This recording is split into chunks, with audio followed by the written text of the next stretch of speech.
Você não tá sem criatividade, ela só tá desnutrida. Mas por sorte, ela é bem resistente e mesmo respirando por aparelhos, ainda dá pra salvar. Oi, eu sou a Leteia e esse é o Lado B da Psi, onde falamos sobre coisas da vida com pinceladas de psicologia.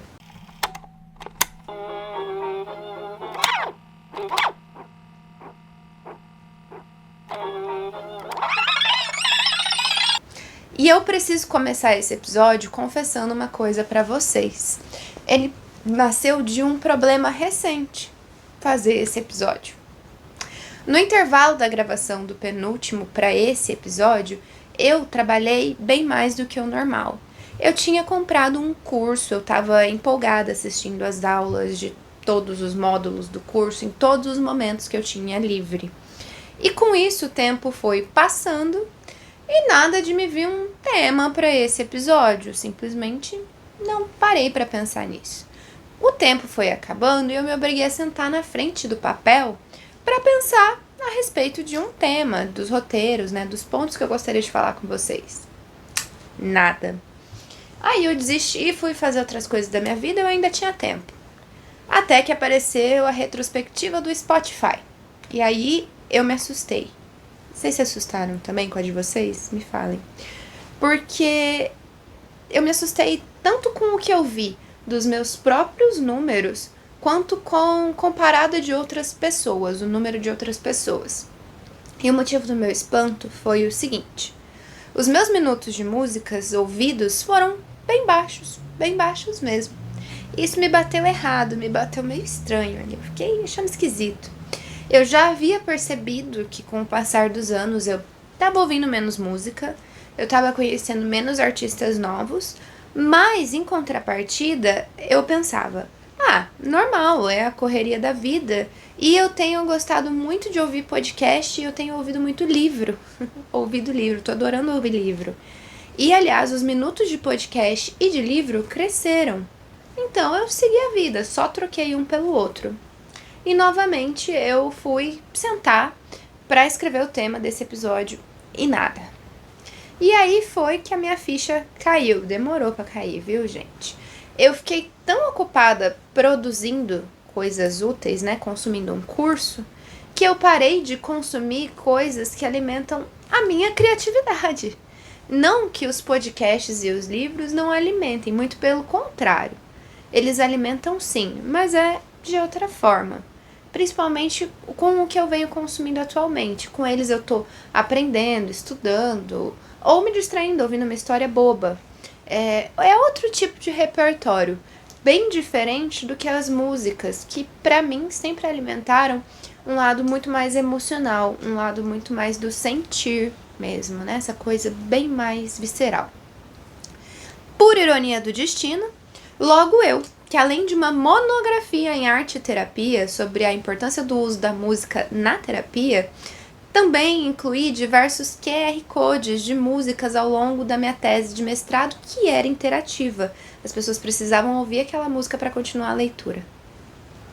Ora, como é fácil se desconectar de um lado importante seu e se perder no produtivismo da nossa sociedade, né?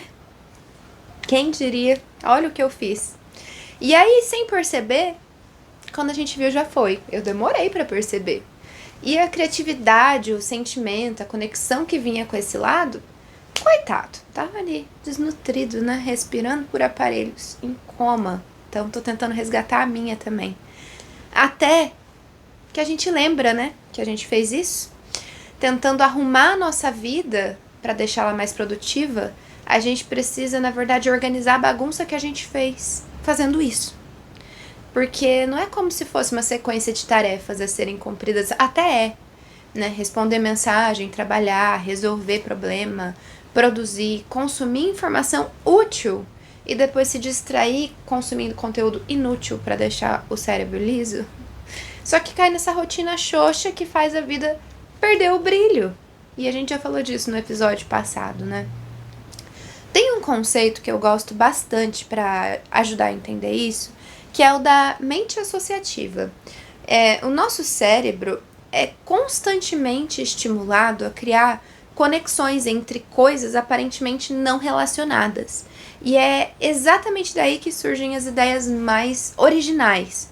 Só que para esse processo acontecer, a mente precisa de material bruto, muito material variado, de diversos lugares.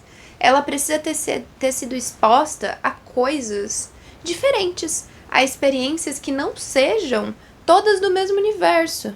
E aí, quando a gente se fecha num loop de trabalho, produtividade, consumo de conteúdo mais do mesmo, esse material bruto vai ficando homogêneo, vai ficando igual. E as conexões, elas continuam acontecendo entre esses materiais. Só que vão ser sempre as mesmas coisas, porque o material tá igual.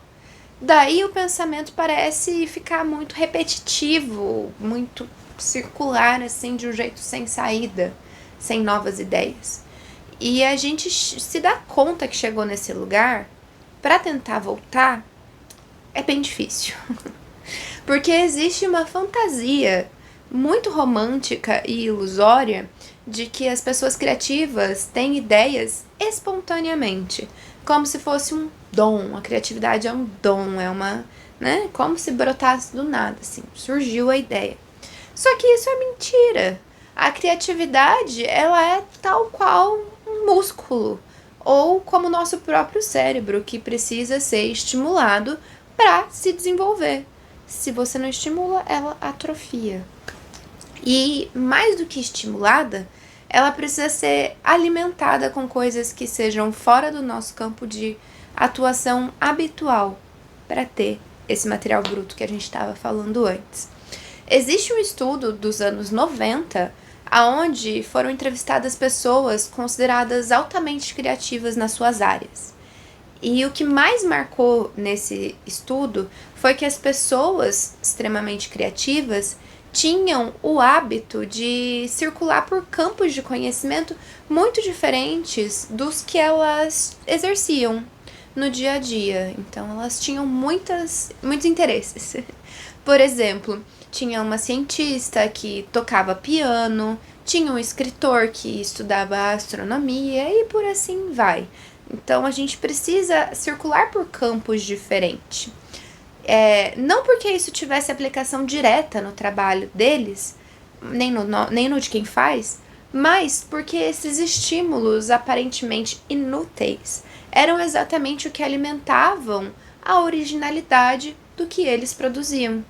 A criatividade se nutre de diversas experiências, não de quantidade de horas dedicada a uma coisa só. Se você passa pelo menos 8 horas do seu dia trabalhando, consumindo coisas a respeito do seu trabalho, por mais que você goste dele, o restante das horas do dia rolando o feed ou consumindo coisas só para derreter o cérebro, de onde você acha que você vai tirar alimento para a criatividade? Vendo as mesmas coisas naquele pequeno lugar e depois só porcaria. Sem expandir a nossa criatividade, o pensamento começa a ficar extremamente repetitivo e previsível. É difícil criar até novas soluções para problemas. Então, a gente segue pelos caminhos similares, às vezes dando murro em ponta de faca. E como quando a gente tá montando um quebra-cabeça difícil e não acha mais nenhuma peça, você tá lá horas e não acha. Gente, essa é a hora de parar. Vai fazer outra coisa? Porque depois, quando você voltar, você vai achar o óbvio. Tava tudo bem na sua cara. A gente precisa, às vezes, dar essa pausa e procurar coisas fora. No mestrado, eu passei por uma situação assim também. Eu travei num pedaço da tese que não ia mais. Até que a minha orientadora, maravilhosa, ela sempre foi maravilhosa, sempre vou falar isso, me falou para ficar uma semana sem fazer nada sobre o mestrado, mas eu não tinha aquele tempo. E era para tirar férias, tirei férias em desespero. Foi a melhor coisa que ela me falou para fazer. E aí depois eu descobri que existe um nome para isso, que se chama incubação, que é uma das fases do processo criativo, descrita por um psicólogo chamado Wallace. E ele é usado até hoje, na verdade, como referência para a base de outras teorias que falam sobre o desenvolvimento do processo criativo, né? Existem muitas. Mas ele, particularmente, identificou que a criatividade passa por 4 etapas. Preparação, incubação, iluminação e verificação. A incubação é exatamente esse período que a gente afasta do problema conscientemente e o cérebro continua trabalhando nele em segundo plano, de forma inconsciente. E é por isso que às vezes as melhores ideias aparecem no banho, na caminhada, na hora de dormir, em qualquer hora menos na hora que a gente precisava dela. O cérebro estava processando enquanto você achava que você estava só lavando o cabelo. E ele estava trabalhando em segundo plano. A preparação é a primeira fase, voltando às fases. É aquela fase que a gente realmente mergulha no problema. Pesquisa, estuda, reúne referência. É o trabalho consciente mesmo, aquele que a gente reconhece que está trabalhando, que está procurando coisas para desenvolver algo grande. Só que, sem ter alimentado a criatividade antes, essa fase fica vazia. E aí você se senta para preparar algo, mas não tem material dentro de você para trabalhar com isso. Como você vai desenvolver algo se não tem nada para fazer? É como se a gente tentasse cozinhar, só que a geladeira e os armários estão vazios, não tem comida. Você vai cozinhar o que se não tem comida? A preparação, ela depende do acúmulo de tudo antes dela. E aí sim a gente entra na incubação, que vocês já sabem. E depois da incubação a gente vai para iluminação, que é o momento mais legal. É aquele momento que a ficha cai, sabe? Que a ideia aparece de repente, do nada. E muitas vezes nos momentos mais improváveis, no banho, dirigindo, em qualquer lugar. E é aquele famoso acaso, apareceu por acaso, tive uma ideia por acaso, do nada. E aí parece essa parte mágica do processo criativo, como se fosse um dom. Mas na verdade é o resultado das ideias anteriores, dos processos anteriores, né? O cérebro ficou ali processando em segundo plano e você já tinha dado material para ele. E aí, quando ele encontrou essa conexão, ele avisou. É aquele famoso, né? Realmente, as fichinhas caindo. O problema é que a gente vive tão estimulada, com fone de ouvido, com o olho no celular, rolando ali a tela, né? Sempre consumindo alguma coisa, que esses momentos de iluminação, eles não têm muito espaço para aparecer no dia a dia. E esses momentos precisam de silêncio, às vezes precisam de tédio. Isso é uma coisa que a gente foge muito, né? As pessoas fogem muito de sentir tédio. Especialmente fogem rolando feeds intermináveis, nunca acaba aquela quantidade de conteúdo que tem ali. E por último, a última etapa é a verificação, que é quando a gente pega aquela ideia que chegou e testa se ela funciona de verdade. É a prática, a famosa prática, sair do pensamento e ir para a prática. E aí essa etapa costuma ser menos glamurosa porque ela dá trabalho, hora a hora. E talvez por isso que a gente não fale tanto dela quando a gente romantiza esse processo criativo. Mas sem ela, a ideia só vai ficar voando aqui na sua cabeça, não vai para a prática. Né? Ela fica só ali, sem existir de verdade no mundo, só no mundo das ideias. E essa é a parte onde muitas ideias costumam morrer, porque a famosa procrastinação mata muitas ideias. Aquela coisa de depois eu faço quando eu tiver um pouquinho mais de tempo, ou qualquer outra desculpa. E aí vai ficando, depois não faz mais sentido e morre. Desnutrida de novo. É muito fácil matar a ideia, gente. Quase como se fosse planta. Quem tenta plantar planta aqui, cuidar de planta, sabe. Outro ponto importante, gente, é que o consumo de arte expande a nossa linguagem emocional. Não só a nossa linguagem verbal. A gente descobre novos sentimentos a partir de criações artísticas. E quanto mais emoção a gente aprende, mais fácil é de entender o que está acontecendo dentro de mim. Hoje em dia, esse é um problema muitíssimo comum na clínica. As pessoas têm um repertório de emoção extremamente pobre, extremamente básico. Sei lá, às vezes elas sabem nomear raiva, tristeza, alegria, medo e ansiedade, porque viram divertidamente. Raramente conseguem nomear alguma outra coisa a mais. Só que com certeza as pessoas sentem mais coisas do que isso. E por falta de conhecimento, não dá para se expressar. E isso dificulta bastante nosso trabalho, porque ensinar emoção e sentimento para adulto é mais difícil do que para criança, tá? Aliás, quando você parar de buscar intencionalmente por referências, alguém escolhe por você. Sabia disso? Já parou para pensar nisso? E quem é esse alguém que escolhe por você quando você para de buscar? O algoritmo, baseado no que ele já sabe sobre você, no que você já treinou ele, trazendo mais do mesmo. Nenhuma novidade que seja realmente nova. Nada assim, tão novidade. Afinal, o algoritmo quer seu tempo, mas não necessariamente a sua atenção. E fazer juízo de valor de algo novo exige um pouquinho de concentração para conseguir enquadrar nos lugares de gostei, não gostei, tenho dúvidas se eu gostei ou não, preciso pensar melhor e assim vai. Aliás, foi isso que aconteceu nas minhas playlists. Como eu estava desconectada dessa parte, o algoritmo fez o seu trabalho. E eu até que ouvi músicas novas sugeridas por eles. Algumas eu até gostei, mas eu nem prestei atenção. A ponto de nenhuma ter me marcado o suficiente para eu lembrar, para poder citar aqui para vocês, por exemplo.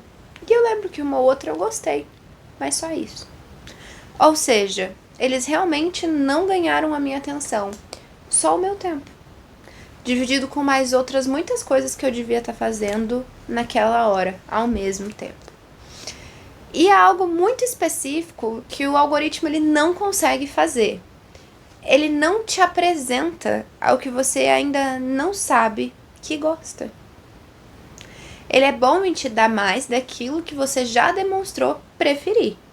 Mas se a experiência de se apaixonar por uma música de um gênero que você achava que não gostava ou simplesmente não conhecia, ou de se surpreender com um livro que você nunca teria escolhido por vontade própria, de descobrir um artista que muda alguma coisa em você, essa experiência exige que alguém ou algo te apresente ao desconhecido. E esse alguém raramente vai ser o algoritmo de recomendação. É muito provável que seja uma amiga que te manda uma música falando você precisa ouvir essa música, que vai ser numa livraria onde você pegou um livro e começou a folhear e se interessou, que vai ser por um filme que você encontrou por acaso nos catálogos aleatórios, ou porque alguém completamente aleatório numa conversa que você nem sabe quem é a pessoa recomendou. A verdade é que a gente nunca produziu tanta coisa de forma tão volumosa e tão rápida. E isso faz com que as coisas percam o valor, o interesse do público, nós, o público, muito rápido. E não existe uma possibilidade saudável de produzir tanta coisa sem perder a qualidade. É tipo uma roupa de fast fashion. A qualidade é sempre péssima, a gente sabe. Outro exemplo é pensar que, às vezes, um cantor demora mais de 1 ano, às vezes 2, para lançar um novo disco. E o público acha isso um tempo enorme, às vezes já vem cobranças, né, a respeito de uma produção mais rápida. Mas eu imagino que criar um disco dentro do seu próprio universo, traduzir e tentar traduzir ele, deva ser um trabalho extremamente exaustivo e cheio de nuances, que com certeza 1 ano deve ser pouco tempo para fazer. E essa velocidade, ela tá em todo lugar. Até mesmo no trabalho, por exemplo, que eu faço aqui criando conteúdo de psicologia para vocês. Se fosse seguir certinho o que o pessoal do marketing costuma sugerir, é conteúdo todo dia, seja no feed ou nos stories. Mas, a menos que você tenha uma equipe, como o caso de blogueiras famosas, né? Não é tão simples assim produzir tanta coisa para suprir a demanda, porque é uma demanda muito alta de coisas. E o custo disso é que o que sai assim, nessa pressão de produção, nessa velocidade, vai perder com certeza a profundidade. A diferença entre um conteúdo que te atravessa e que você esquece em 5 minutos tem muito mais a ver com o quanto de vida, de referência, de experiência acumulada quem criou colocou ali dentro. do que com a frequência que essa pessoa publica para você. Por isso mesmo, gente, que esse podcast lá do BWPsi, ele só é possível de existir com um episódio no mês. O que não é o ideal, a gente sabe, mas é o que eu consigo fazer nesse momento da minha vida. Você já deve ter ouvido um podcast, ou lido um texto, ou assistido um filme que com certeza ficou rodando na sua cabeça por dias. E eu espero que um dia eu consiga ocupar esse lugar aí também na sua cabeça. E se isso já aconteceu, me falem, porque eu vou ficar feliz de saber. Eu vou sentir que meu trabalho foi concluído. E eu sei também que vocês já devem ter consumido horas de um podcast, de um livro, de um filme que evaporaram sem deixar rastro. Vocês nem lembram, porque vocês nem prestando atenção naquilo não estavam. A diferença talvez nem seja o formato, mas sim a profundidade do que estava sendo entregue. E claro, também a sua atenção para aquilo, né? E a profundidade precisa de tempo. Tempo para viver, tempo para sentir, para acumular o que vai ser transformado em criação depois. Enfim, a criatividade ela precisa de pausa, de contemplação, de interpretação, de emoções, de memória. E tudo isso exige tempo e exige que possamos consumir coisas que vão alimentar a criatividade, como a gente já falou lá atrás. As coisas precisam passar a primeira camada, a camada do consumo só por consumo, para chegar em camadas que realmente nos transformem de verdade. Não é à toa, aliás, que existe uma queixa bastante comum na clínica, que é: não sei quem eu sou. Eu tenho dúvidas sobre os meus gostos, sobre as minhas referências. Eu sinto que eu tô perdida, não tenho a menor ideia de quem eu sou. E, gente, isso é até esperado. Com a velocidade que tudo muda hoje, é realmente muito difícil construir gostos consolidados. Identidades se constroem também a partir daquilo que a gente escolhe admirar, consumir, sentir. E quando essas escolhas são terceirizadas para um algoritmo ou engolidas pela correria, a gente fica sem essa âncora, sem esse lugar para balizar o nosso gosto. Fica parecendo que não tem gosto, que não tem preferência, que é vazio. Mas não é que seja isso. É que nunca teve tempo e nem espaço para descobrir, de tão soterrada em estímulo. Então, se você chegou até aqui, saiba que a boa notícia é essa: a criatividade não morreu. Ela só está esperando que você lembre que ela existe.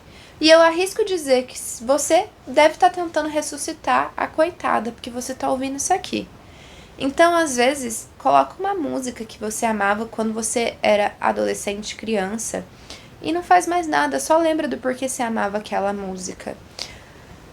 E começa a despertar para o que ela vai te fazer sentir. Ou não deixa as ideias morrerem no depois eu faço, que eu tenho certeza que você tem um monte de ideia aí para pôr em prática. E se você sente que o que você consome hoje em dia não te dá esse alimento, repensa. Porque hoje em dia tem muitas pessoas produzindo coisas excelentes, só que na mesma medida, ou até mais, tem gente produzindo só porcaria. Então olha para isso com cuidado. Com cuidado de escolher um alimento para você, porque você não vai no mercado comprar alimento podre. Então toma esse cuidado. E é isso, gente. Até o próximo episódio, e aí eu acredito que com uma convidada muito especial. E não esqueçam de seguir, compartilhar, dar os likes e tudo mais. Me mandem mensagem nas redes sociais e um beijo!